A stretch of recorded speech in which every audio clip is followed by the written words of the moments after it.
Wonderful, welcome everybody. My name is David Toombs, I'm Chair. My pleasure to welcome Elke Keeling. Elke works for Godly Play. Elke. It's been such a privilege to be at this conference, and I'm glad to see you here today. My area of research is in children's spirituality, and so when I saw a conference happening with spirituality in the title, I thought I have to go. And I've learnt so much from all of you, all the speakers, and the questions that you've asked. So I'm offering Godly Play as something for children that is very much a top-of-the-cliff answer to children's well-being. It evolved from a serendipitous connection between four streams. One was someone was looking for a different pedagogy to engage children in spirituality. Another one was changes in education research. Another stream was psychology research.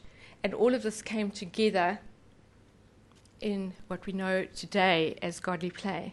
So I'd like to just in 10 minutes give you a quick overview because it's a huge thing, and then you can ask questions. So the designer of Godly Play, as it is today, was called Jerome Berryman, and he claimed that if children are involved in authentic godly play during early, middle, and late childhood, then they will enter adolescence with an inner working model of Christian communication, which will help them live out their deep identity. And you can already see lots of resonances in what we've heard in other sections of this conference. So this is the claim of Jerome, and it is now backed up by research into children's spirituality, of which there are many, and it is building all the time. In the last 100 years or so, spirituality studies have moved through a cycle from treating spirituality as real, which is what we did 100 years ago, and it's gone on through the worlds of behaviorism, Freud, Piaget, pharmaceutical, psychiatry, and other enthusiasms to return to where it began, and spirituality is once again being recognized as actually being something that's scientifically real, whichever way you look at spirituality, religious or otherwise. And in New Zealand, we are recognizing that the holistic nurturing of children must include spiritual nurture. It is asserted that this is crucial to the thriving of the child as part of their well-being. For example, in our preschool curriculum, Te Whāriki, it is included as a key learning outcome. So while looking back over research and development of Godly Play, Berryman realizes that research, and these are just some of the research areas that have been done. There's The Spiritual Child from Lisa Miller, The Spirit of the Child, which was a study done in the UK by David Hay and Rebecca Nye, and then a lot of research done on Godly Play and in Godly Play by Jerome. And these converge to make the assumption that children's relationship with God, their own deep self, others, and nature are all real and significant. It's funny that the previous little talk just mentioned those four things. I didn't even know that was going to come up. It needs to assume God's presence and then provide children with appropriate religious language to make existential meaning, grounded in God's presence to guide their lives. So you can see that Godly Play was developed from a Christian paradigm. So Godly Play is based on the scientifically real spirituality and uses it as a raw material, which is our human experience of God's presence. And God comes to us from beyond, beside, within, and all of God comes to us always and everywhere. The stories offered in a Godly Play room are structured around this experience of God. So what does a Godly Play session look like? It is a time of getting ready. We build a community circle. We experience a story together. And then we explore the story with open-ended I wonder questions. And then there is a time of responding to the story in whichever way you want in a free creative choice method. And then we enjoy some food together and receive a blessing at the end. And each Godly Play session has a soft closure. There's always more to learn. So some of the key heartbeats of godly play is the creating of a sacred, safe space, a building and working in community of children, learning spiritual language and stories, because often we struggle with spirituality because we don't know how to talk about it. Using processing existential methods, limits through play and creativity. Now, the 4 existential limits that godly play specifically works in is aloneness or in relationship, freedom, death, so end of beginnings and endings, and then questions like, why am I here? What is the meaning of life?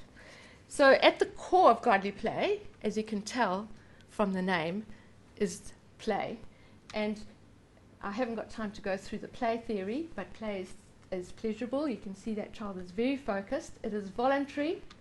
It takes deep concentration. Play alters time and is connected to the learning of social roles, learning language, and the creative process, which is the beginning of ethics. So godly play facilitates a strange kind of combination of security and conservative tradition with a kind of openness and excitement about what's new and what's coming and curiosity about that.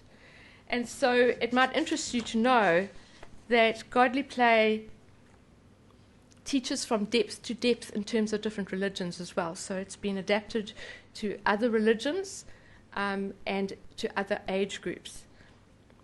It helps children to build an identity that includes their spirituality, a relational consciousness that includes relating to themselves, others, the world, and God. I think I'll end there. Thank you.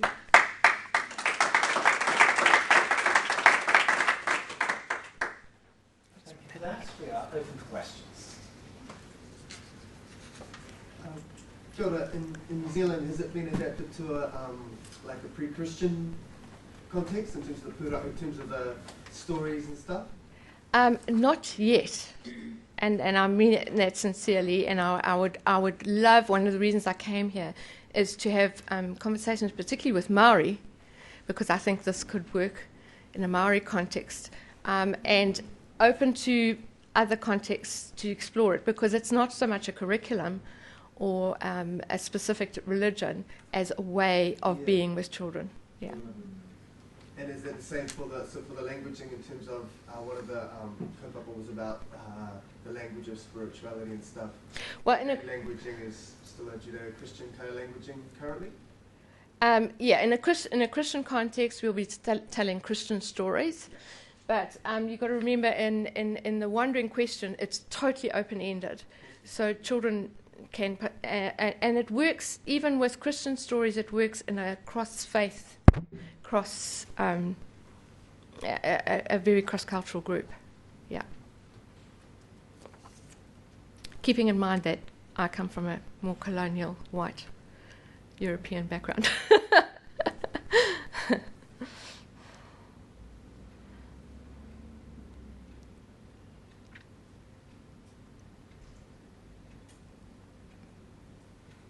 At the moment, where does your godly play happen? Godly play in New Zealand is being taken up hugely by early childhood centres. Okay. And I'm working with a few schools, and then, of course, there's church environments. But to be honest, I have more trouble with church environments than I do with the school environments, which is interesting. Because the churches have a way of discipleship with their children that works against the godly play way, often, which is one of our challenges. Yeah. Mm.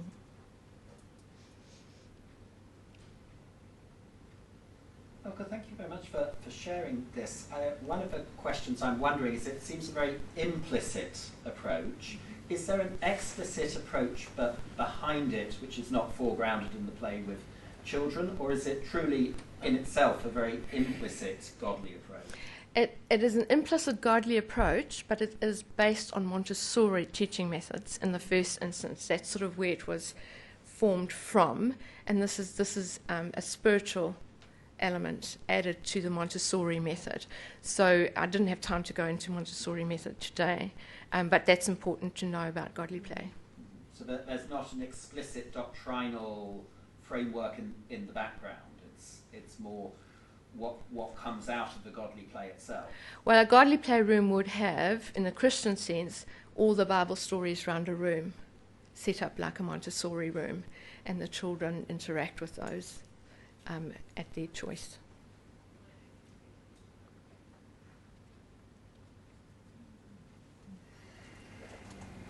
Could you talk a little bit more about one of the kaupapa, I can't remember the way it was worded, but it was something to do with language, the language of spirituality, or introducing the language of spirituality or something, in one of the early slides? Remind me what kaupapa is? Oh, so one of the like the tenets, one of the principles was that you would introduce the language of spirituality? Yeah, well, this was developed first for very young children, yeah. So they don't have the language to talk about spirituality. So the way they learn it is through story and play. And then so they learn a language. There are phrases in godly play in the Christian sense that they have phrases of prayer, of experience with God that we use and teach them. So if you were taking it to another context, I guess you would use the language from your context. Yeah. Great question. How does this kind of differ or bring something different from, say, maybe an early childhood session that's been currently, in the New Zealand education system? What are the values? Most of the early childhood centres that I've worked with develop a sort of a corner within their kindy where they do some of this, and then they do some of the stories, and then every context is different. So they are tapping into the Tafariki curriculum, which I'm not an expert on, but I've been told it ties in with the spirituality learning outcomes in the curriculum. I have to say, though, that most of the early childhood centres I work with have got some kind of a Christian ethos. Time for one more question.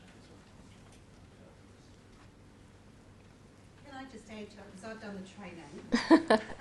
Hello. It's a way of telling a story. Virtually, it's a way of telling a story, and it's an avenue that I've found that interacts both girls and boys as to how you tell the story, and the children are engaged in the story and they remember the story. I've had children go home and tell their parents the story because it's at their level. It's not a full story, but it's a way of involving the kids in telling the story, and it would work really well with some of the stories of Māori. And some of the earlier stories and stuff. It's in the delivery of it that is really quite There's a lot of, New Zealand is an eclectic, I was very suspicious of this because it comes from the US and I deal carefully with stuff from the US. But it's gone worldwide, and what's fascinating is the research is happening in the rest of the world where it's all being contextualised in all manner of ways. There's godly play now for aged care. There's godly play for the work environments where they dealing with team dynamics. There's all kinds of adaptations happening, and it's absolutely fascinating and very, very broad. And on that note, I want to say thank you very much, Elke, for presenting and sharing your work. Thank you.